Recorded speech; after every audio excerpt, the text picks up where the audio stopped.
রাজেন্দ্রলাল মিত্র নেপালি সাহিত্য শার্দুল কর্ণাবদান সম্পাদনা করেন বাংলায়। তারই থেকে রচিত হয়েছে রবি ঠাকুরের চণ্ডালিকা নাটকটি।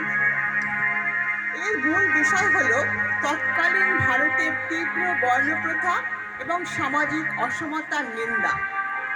চণ্ডাল কন্যা ছিল অস্পৃশ্য, তাই প্রকৃতিকে সমাজের কেউ গ্রহণ করত না। আনন্দ ছিলেন এক বৌদ্ধ ভিক্ষু, থাকতেন শ্রাবন্তীপুরে।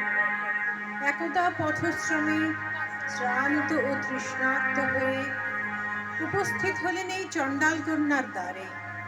তৃষ্ণা নিবারণ করলেন প্রকৃতির হাতের জল পান করে। প্রকৃতির মনের মধ্যে বাজতে থাকলো, জল দাও জল দাও। মায়ের কাছে জানালো আনন্দের প্রতি তার আবেগের কথা।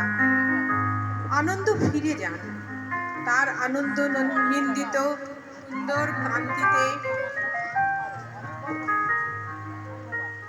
প্রকৃতি নিবেদন করলো শ্রদ্ধা, ভক্তি ও ভালোবাসা। প্রকৃতি তার মা চণ্ডালিনীকে বলল, কেবল একটি গণ্ডূষ জল নিলেন আমার হাত থেকে, অগাধ অসীম হলো সেই জল। 7 সমুদ্র এক হয়ে গেল সেই জলে, ডুবে গেল আমার কুল, ধুয়ে গেল আমার জন্ম। নিজের জীবন আজ তার কাছে ধন্য বলে মনে হতে লাগলো।